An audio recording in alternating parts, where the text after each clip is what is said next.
it was engulfed in flames. There were a bunch of people outside observing what was happening. Firefighters were attacking the fire. My mom went up to a police officer and mentioned that she thought that I was in the building.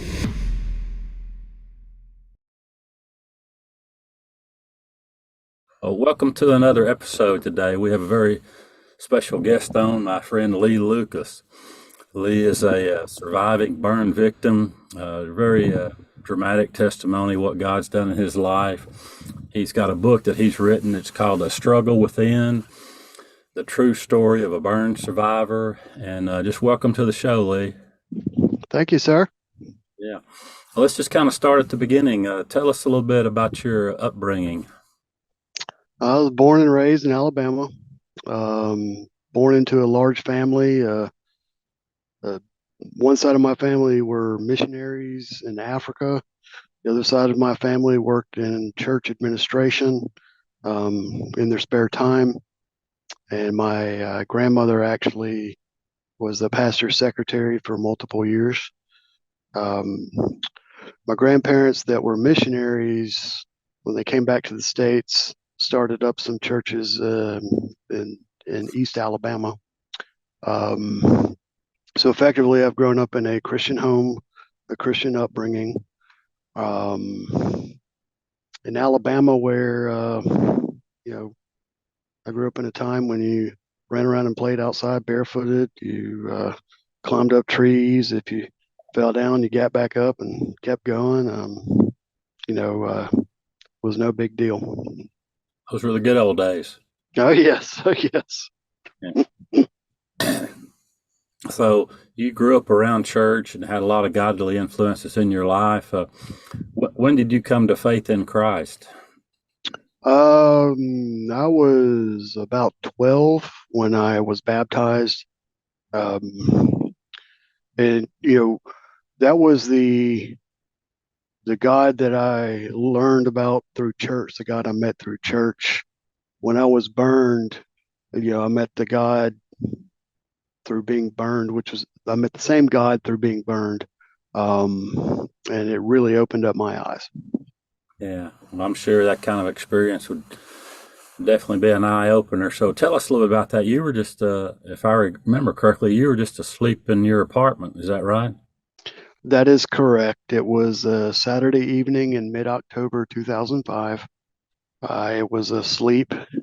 Uh, the apartment that I was in was a building that was built in the 60s that had shared attics with everyone on my floor in the apartment. A neighbor of mine was cooking something in grease about 2 o'clock in the morning. His kitchen caught fire. He tried to put water on the fire to put it out, and that just, of course, spread it.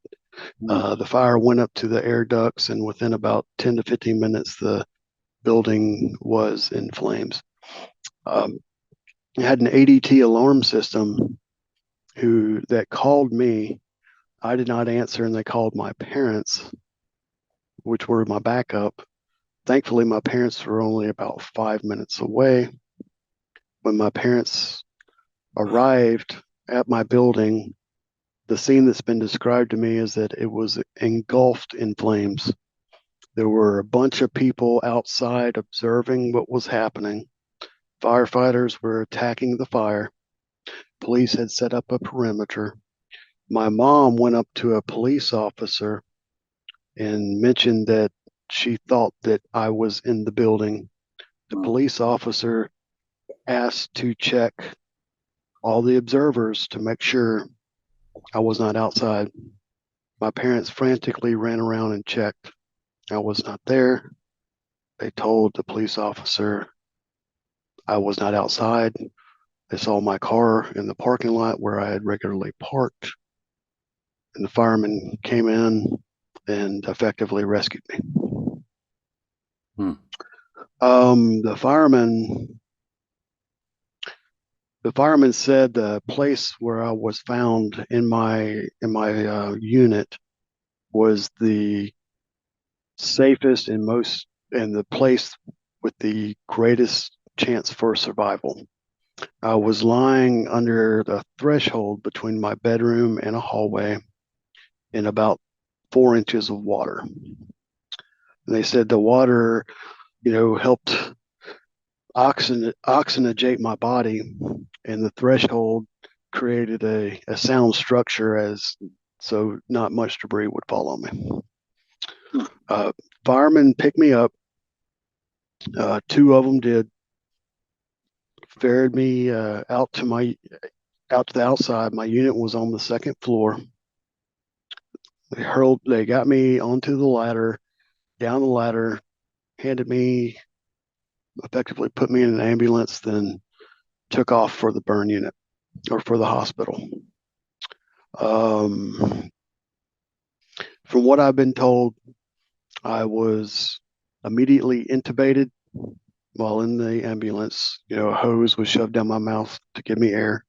When I arrived at the hospital, I was put on 100% pure oxygen, done a quick test over, a quick run over of my body, a quick examination, and effectively, after the initial examination, considering the facts with being in an enclosed area with fire and smoke, it was estimated I was in the unit for about 35 minutes when it was on fire. It was estimated once my blood was taken, my carbon monoxide level was shown to be over 30%. And the head burn doctor, said that was fatal. Said that if I did live, I would be brain dead. Said that effectively there was no hope for me to survive.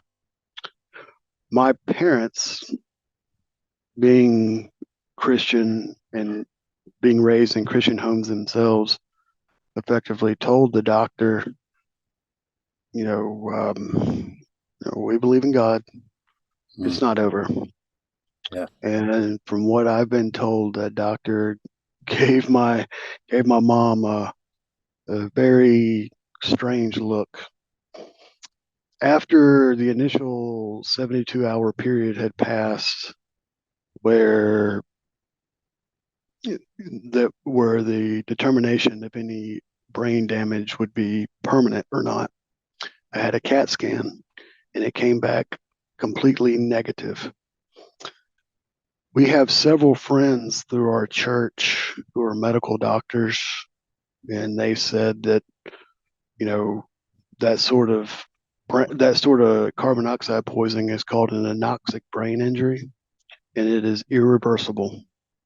Um, that was extremely encouraging to my parents, of course, Yeah. but I absolutely was not out of the woods. I ended up spending a total of 21 days in the ICU. I do not remember any of that time. I was going to say, were you aware of what was going on, what they were doing to you? I was not. I was not. I remember some dreams that I'd had or some things that I saw, but I cannot recall if it was during that initial 21-day period or not. Um, During that time, I'd had a skin graft and a major debridement. Debridement is effectively scraping away dead skin. I was told that it was of my stomach, and from um, effectively my entire torso was cleaned, and effectively just a very large open wound. Um,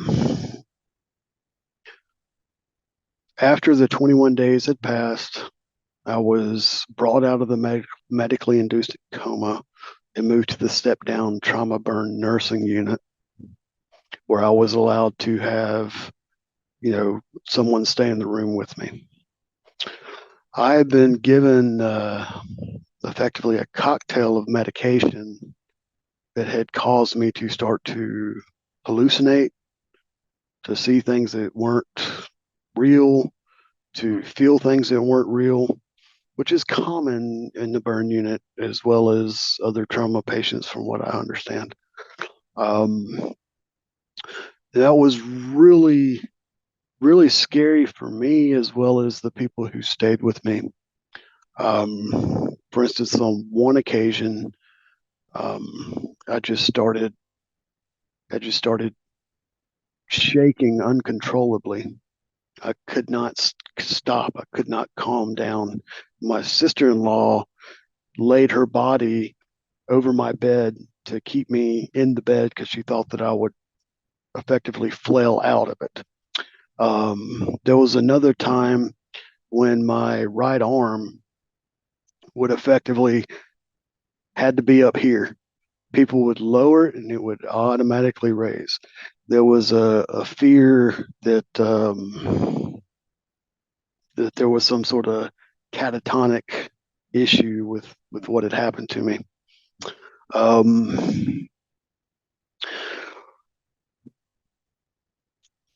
the morning of the fire, a member of our church brought a Bible up to the waiting room.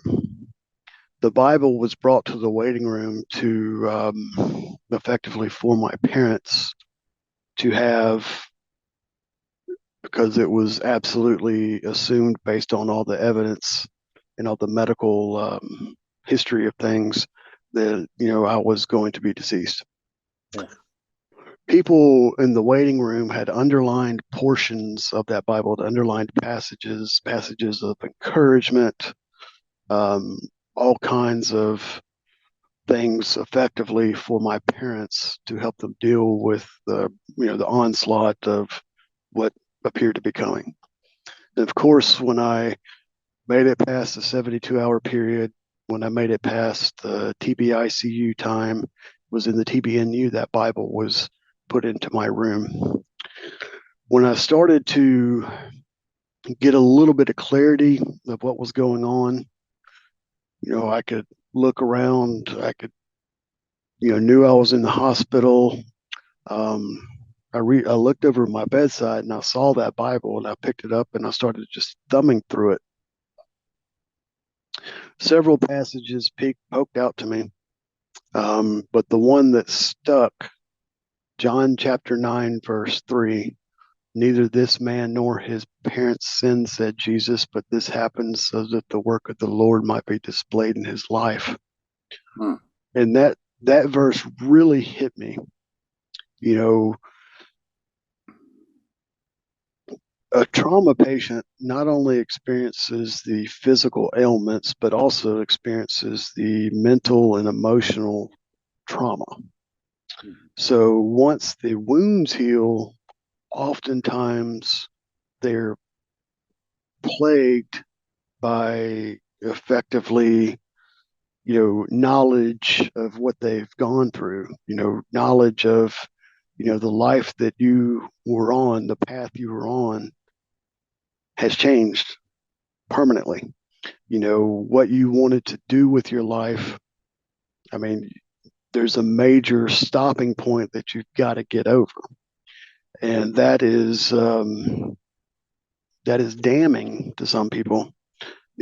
I know people that have gone through trauma 30 years ago who still have not come to the terms internally that they went through that trauma and it still drags on them today. Now, of course, they know they went through it, but dealing with it, accepting what has happened, and moving forward is all a major part of the healing process.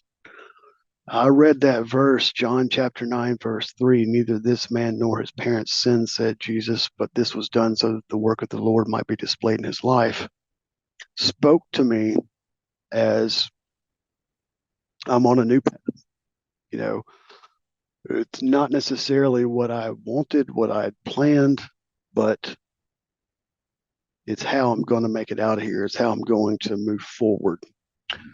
So that was effectively my mission statement, my ethos was that verse.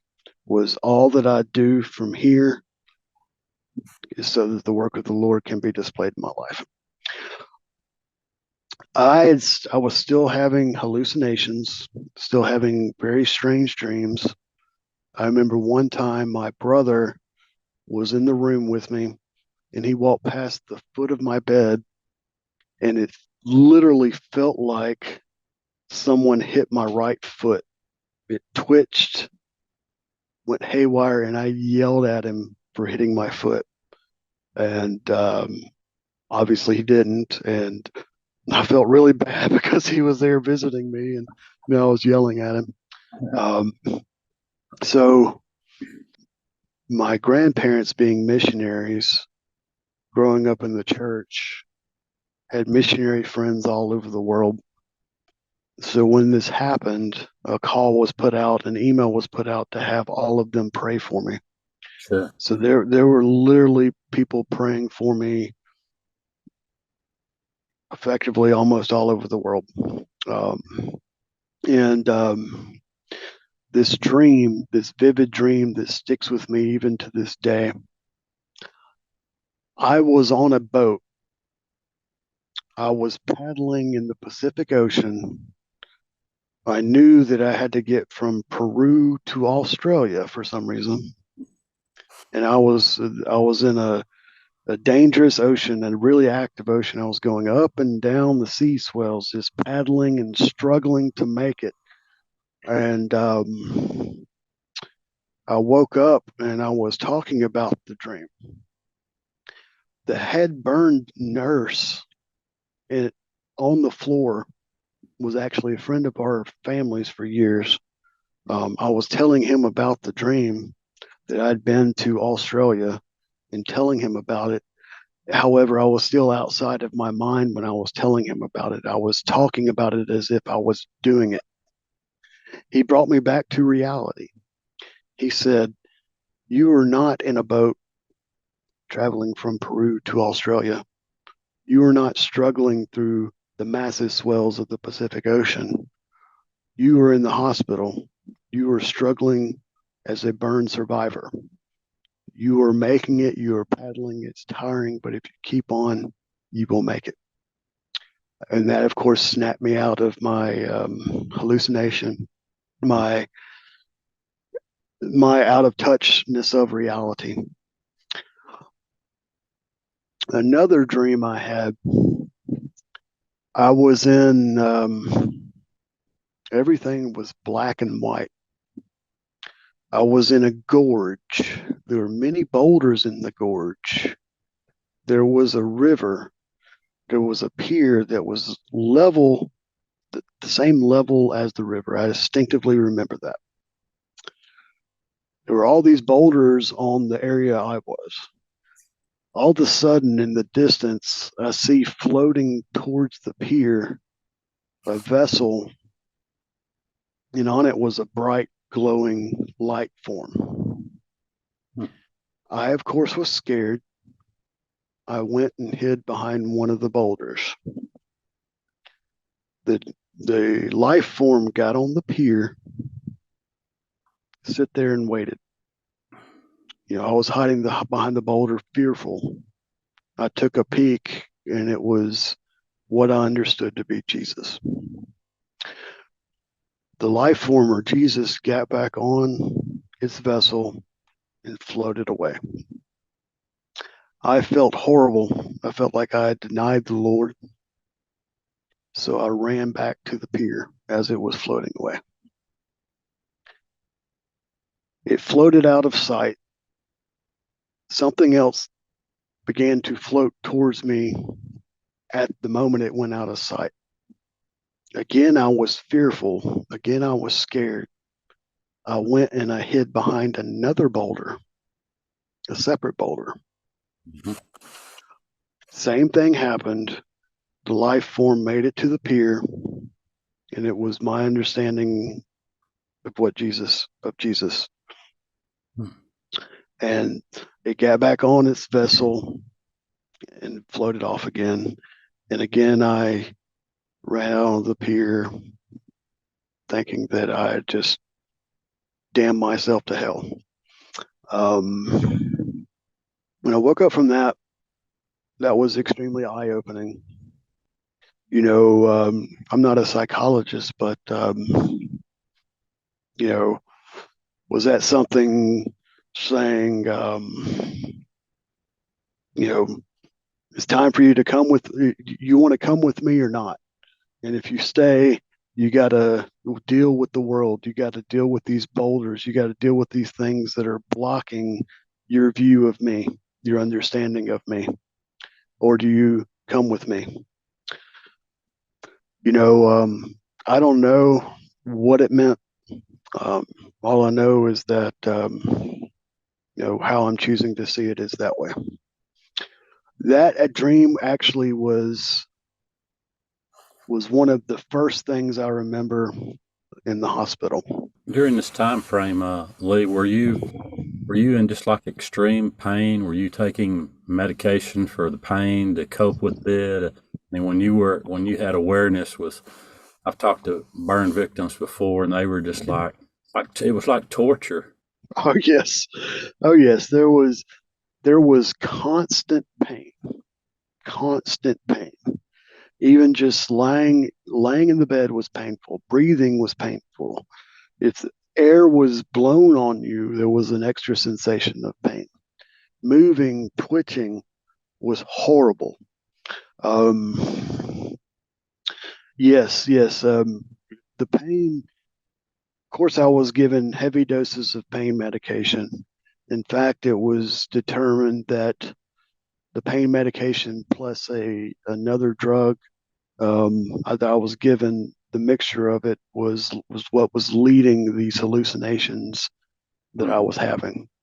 Um, see, the I mean, the pain was indescribable. It's something that I would not wish on anybody ever. The worst, absolute worst, was the burn dressings, which when I was in the ICU, I had them every day. When I was in the TBNU, I had them every day. And the burn dressing, it's a medical fact that infection is the number one killer of all burn patients in the hospital.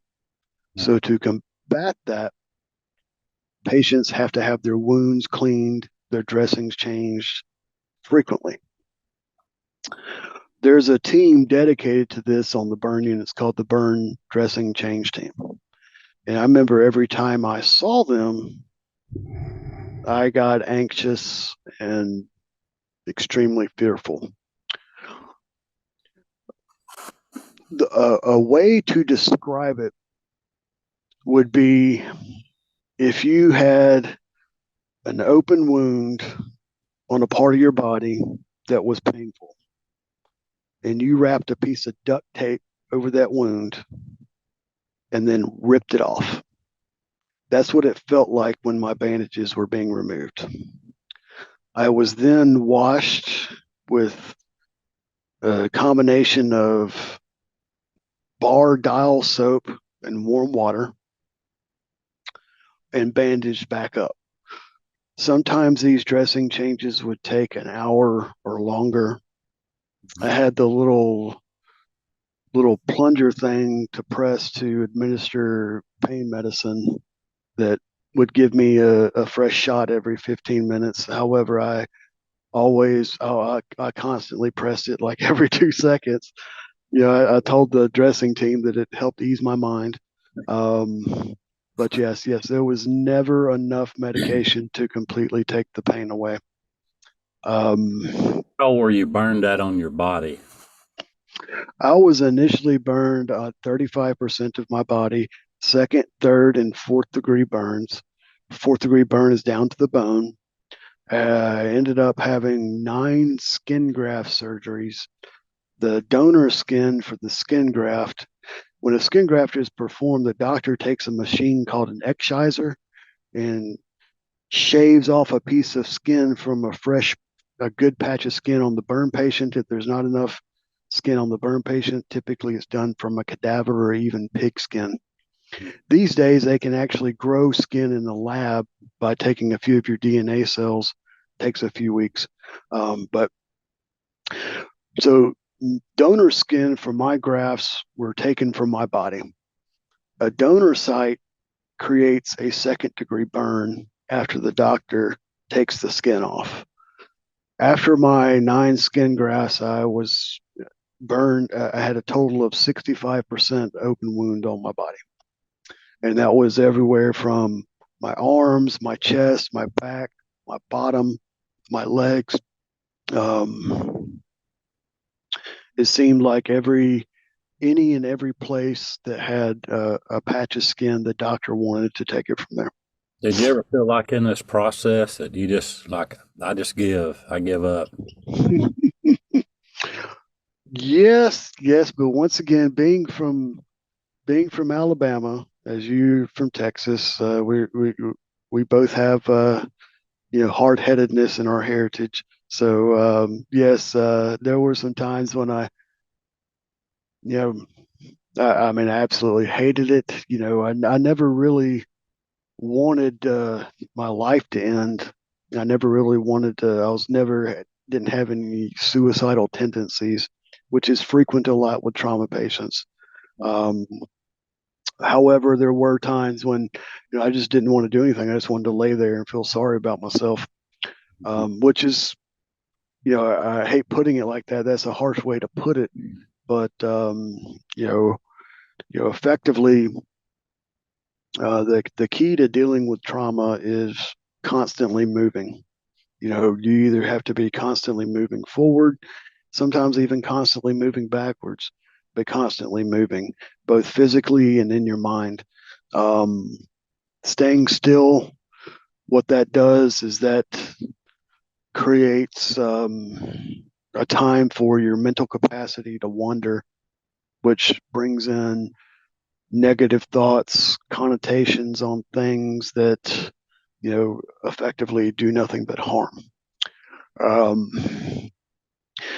I was in the TBNU for effectively till mid to late December. Then I was moved to a rehab facility, local rehab facility called Spain Rehab, where I was effectively to, continue and push a lot with my physical and occupational therapy. It was there that I learned to clothe myself again. You the therapist in the TBNU did get me up walking. It was an extreme struggle to get myself up and walk 5 steps.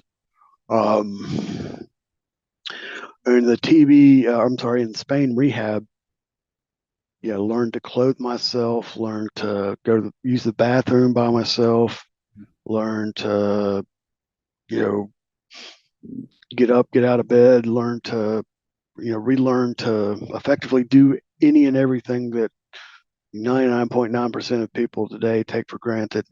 Um, which it was definitely a struggle. It was definitely hard. It was painful. The good thing about Spain rehab was that the burn dressings were cut down to every other day. Um, but it was painful because being bedridden for a couple of months, getting up, getting out of bed is an extreme struggle. There's an extreme drag. Being burned, a big portion of my burn being on my bottom. Whenever I had to sit down, it was extremely painful. Hmm. If I wanted to lay down, it was painful because the skin grafts, donor sites for skin grafts were primarily on my back and love handles. And so having wounds effectively on my extremities and flat surfaces of my body, I any any position I was in was painful, and it was an extreme struggle to stand up. Um, Finally made it through Spain rehab. I think the I was able to walk with a walker, 500 steps. Um, was able to, effectively, you know, clothed myself with the help of one of those, gopher things, where you a little stick with the grabber on the end of it. Mhm. Um, in Spain rehab, it played. There was a moment that really played to my mental aspect on the recovery. A good friend of mine and I, before the fire, would frequently play chess, sometimes multiple times a week. We would have a best of three night where and just have a fun and exciting evening. And he brought a chessboard up to my room in Spain rehab, and we played. And I was getting beaten at first, and my friend I know, was playing the game to make it last, not to get a quick victory.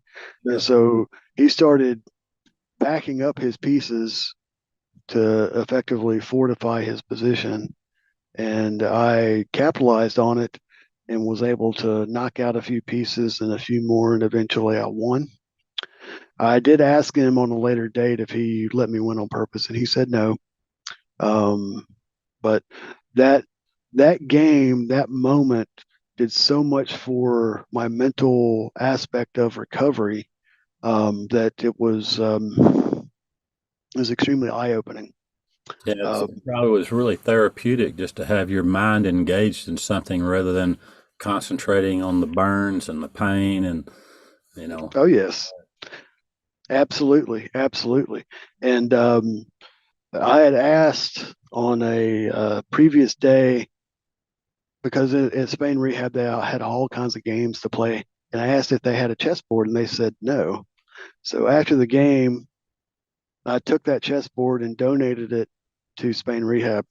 And when I was in my rehab sessions, I play therapists and other patients, and yeah, it was a fun and exciting time out of what was going on. Um, Or your parents coming and church people coming to visit with you and praying with you and oh yes, oh yes, people were coming at all times. I don't think that I spent. Yeah, there were very few times when I was in a hospital room without someone else being there, and not because I asked them to be there, but because they wanted to be there.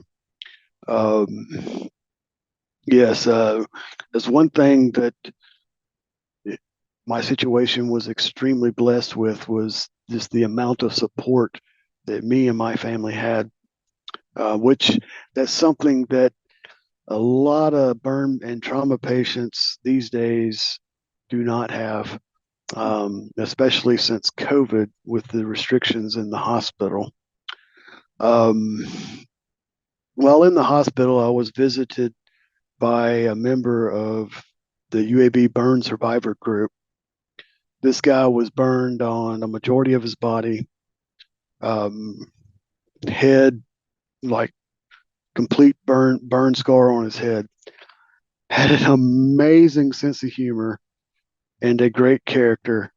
Um, I remember him visiting me, and he asked my dad if my dad wanted to feel what a healed burn graft site felt like. My dad said sure, and the guy said touch the top of my head. So my dad touched the top of his head. The guy says, now you know how my butt feels. So apparently they took the skin for the top of his head out off of his butt. So yeah, so yeah, it's some good humor. And the burn group is made up of people who are characters like that, a simple, down to earth humor that you know is extremely laid back and very welcoming. Um, let's see. Going back to the story, I went home after almost 4 months. Um, total recovery took about 4 years, and that consisted of burn dressings every other day, intensive therapy, returning to work, um, learning to, getting back in the car, driving, even, cooking on a grill, just every aspect of the life that I had previously had. I was re-examining and getting up for it. Um, let's see. So the burn group, I am now a part of the burn group. It's the UAB Burn Survivor Group. It is called b.u.r.n.s. It stands for Burns Understanding Needs Resources Support. The group is made up of burn survivors. The effective the effective purpose of this group is to use their experience to encourage others. Our current head burn doctor came from a burn hospital in North Carolina, and he says that our group is extremely instrumental to patient recovery. He tells a story of when he was visiting a burn patient in his previous location, North Carolina, how he was the head burn doctor. Burn nurses and therapists would come and talk to this patient about recovering, about getting better. And the patient figuratively told him to, you know, expletive off, if you understand what I'm saying. And that he didn't know how he was feeling. The burn doctor went and got a burn survivor he knew to go and talk to him. And when the burn survivor talked to him, shared his story, and said, "Look, I've been in the position you're in. I know what you're feeling. I know what you're going through. I've made it. I can tell you there's hope. You just have to, you know, you just have to keep moving. You have to see the finish line, but focus on each individual step. You cannot give up. You must not give up." And from the way the good doctor tells it, after that meeting with that burn survivor, that patient made a complete 180 and recovered and was soon on his way out. Um, our group is we meet twice a month on the burn at the burn center. These days, in the aftermath of COVID, especially trauma units, UAB, each patient is only allowed to have two visitors in the waiting room at a time. Every other visitor is supposed to wait down in the main hospital lobby. This is detrimental to a trauma patient because a trauma patient needs support. Hmm. We as a group are lucky enough to meet regularly, on the burn floor, on the floor where the burn unit is, and see patients if the patient indicates they want to see a member of the group. Our work, our purpose has shined since COVID because we offer that additional support that additional members of the family or friends cannot give because they're not allowed to be in the waiting room. Um, it is a great group. We do a lot of things in the burn community. We work with the Alabama Association of Volunteer Firefighters. Typically, we set up a booth at their annual competition. We you know when they have them in person, sometimes we will frequent or certain members of the group will frequent the Phoenix Society for Burn Survivors annual meeting, which the Phoenix Society for Burn Survivors is effectively a international burn support group that meets in person once every 2 years. Um, Another thing that the burn support group is involved in is the Tony Bice Memorial Golf Tournament. We volunteer for the tournament. We're on the planning committees. We're there making sure the tournament runs smoothly while it's happening. The Tony Bice Memorial Golf Tournament is, of course, a charitable event.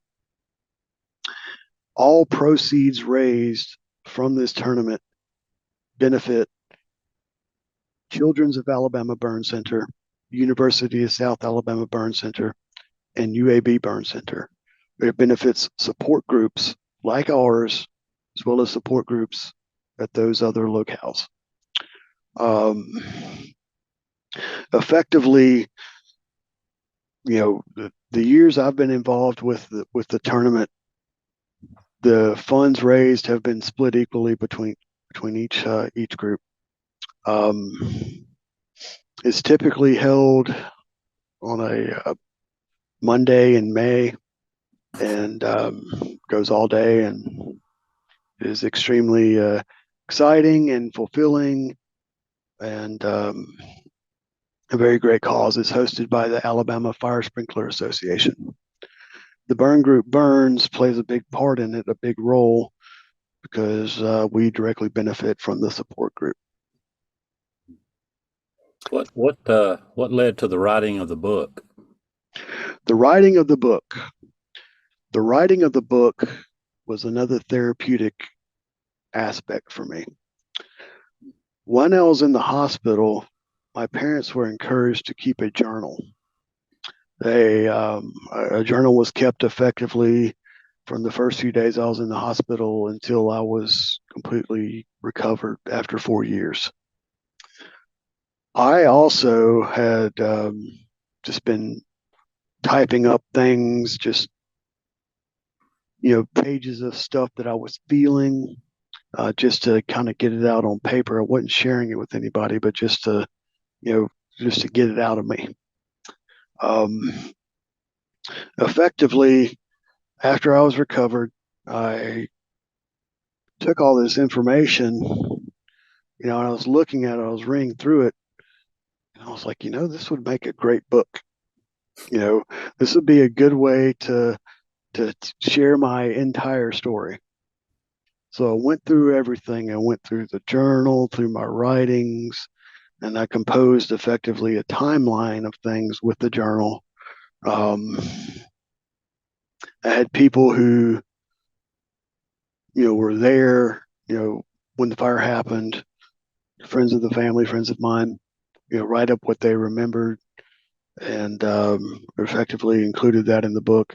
Shared some Bible verses, some historical quotes, and effectively, some of my writings and how I was feeling about things. Um, and doing that, putting it all on story, all on paper, having it all in one place. When I was completed with that, yes, it gave me a sense of accomplishment, but it made me feel extremely grateful to get my story out in that venue. Um, it was extremely therapeutic to do that. And absolutely, it has helped me 100%.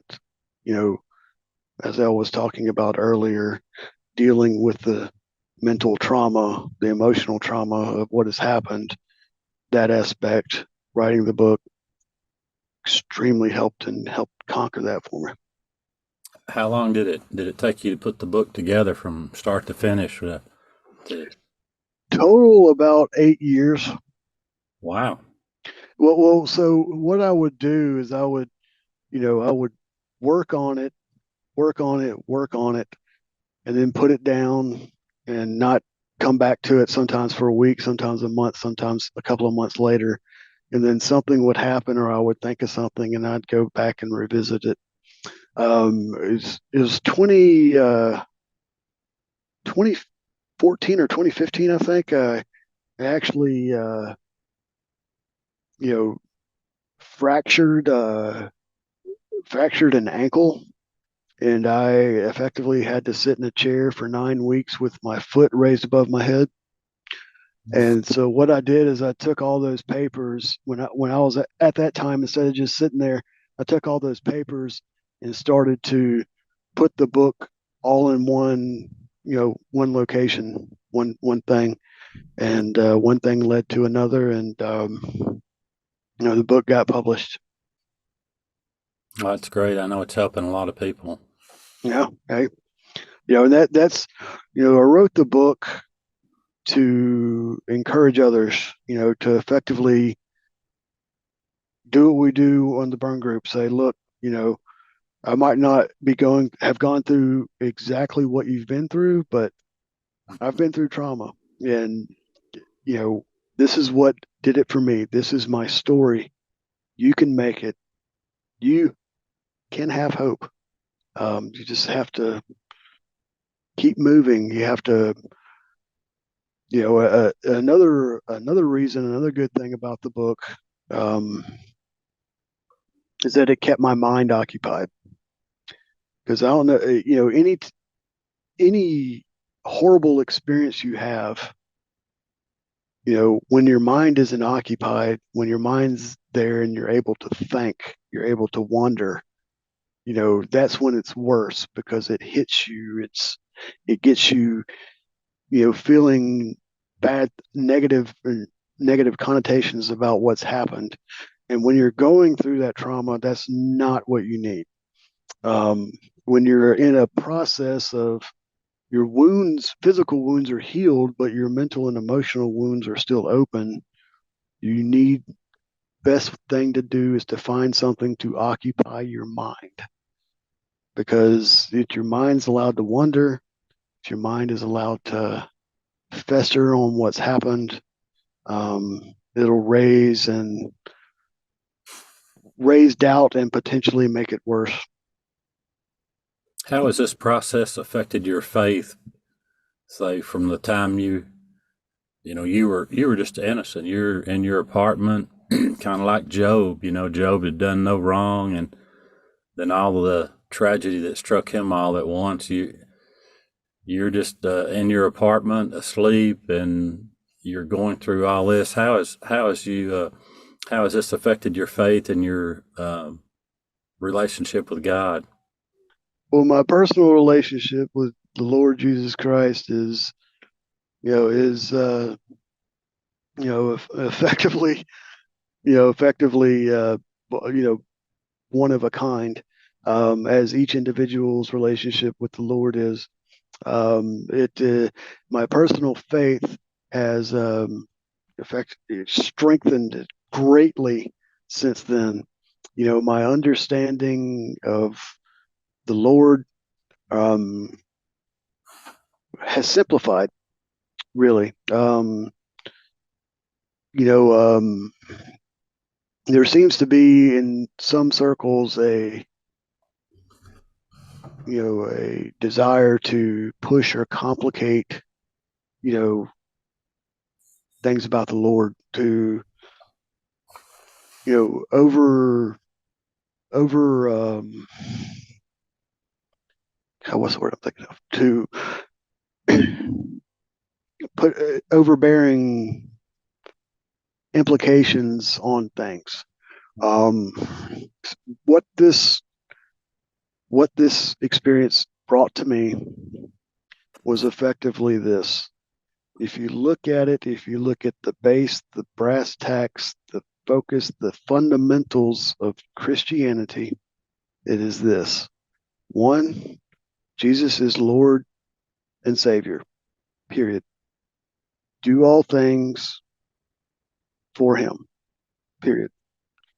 Two, do unto others as you want to be done, as you would want to be treated. Treat others like you want to be treated. If you're living for the Lord in everything you do, you will treat others in a way that the Lord would.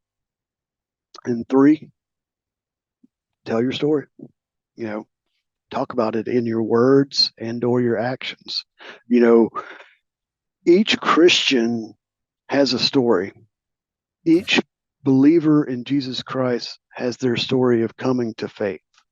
I firmly believe that each person's story is as dramatic and as heartfelt and as pointed as any other Christian's story. The other aspects of it, how they got there, the it's effectively God showing off. So, as a Christian, you have a story. I believe that a part of Christianity is telling that story, and in that story, being showing the faith, the love of Jesus Christ. Yeah, that's good. I guess you have a greater appreciation of life now, having come through um, what you've had to endure. Oh yes, oh yes, absolutely, absolutely.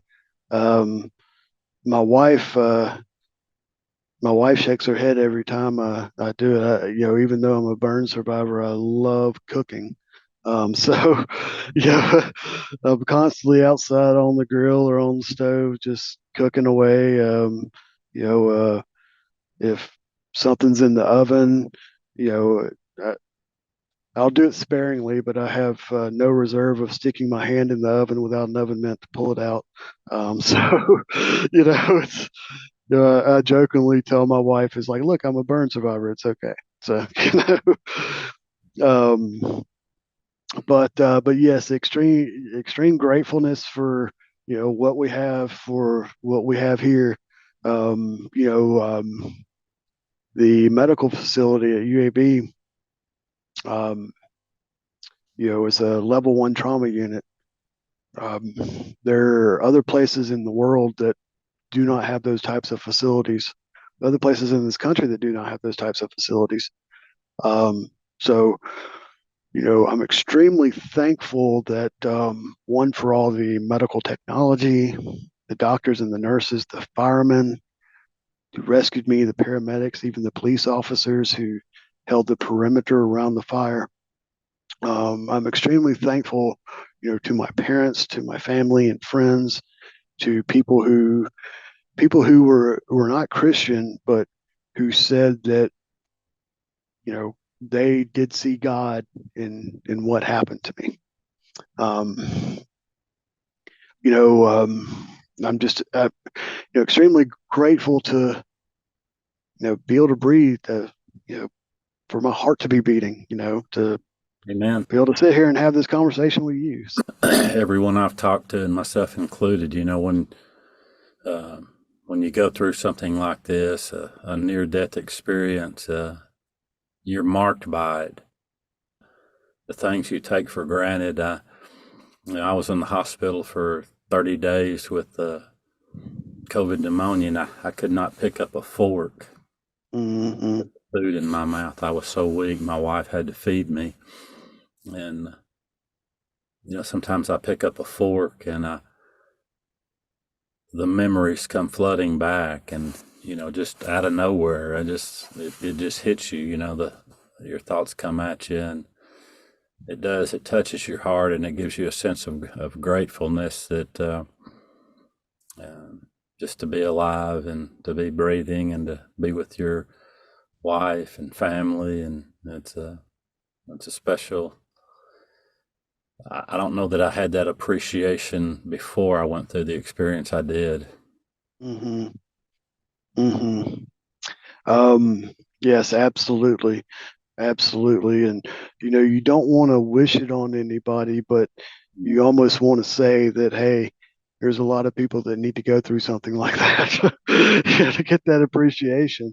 Not necessarily need to go through it, but, something that, you know, that open your eyes Yeah, and just realize how good you do have it.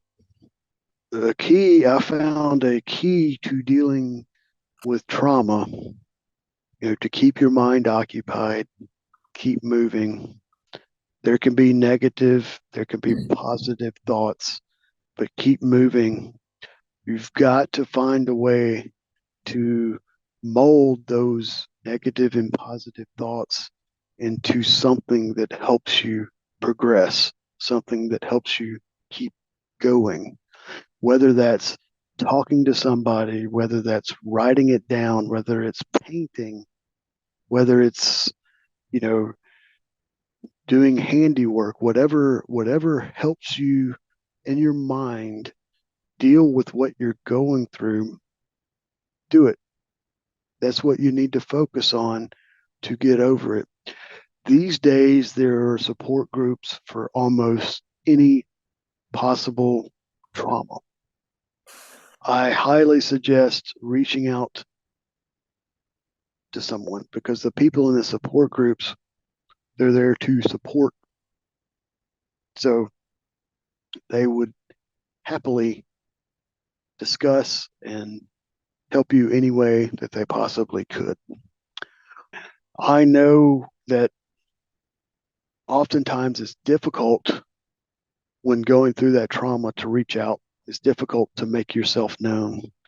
Um, we've got multiple people. We've got people in our burn group who just come and sit and listen. You know, that you don't have to talk, you don't have to share anything. You can just come and sit and be a part of the group and listen to what's being said. If you have reserves about talking about your story, step one is just getting in the door, sitting and talking, or sitting and listening. Yeah. Yeah, there's something therapeutic about just being around people who have had similar experiences as what you've gone through. Oh yes, absolutely, absolutely. Any parting words you want to leave with the audience? I just like to say that you know, as long as you believe, you have hope. There is hope. As long as if you talk about that hope with other people, if you put it out into the world, hope will survive. We need hope to survive in this world. Please, please, if you feel up to it, spread that hope. Well, that's good. Well, I appreciate you sharing your story today with us, Lee. And God bless you. I'll be watching out what you do in the future and with the golf tournament and the Burn Association. There, we'll put all those links in the description box. And just thanks for being with us. Absolutely. Thank you for having me.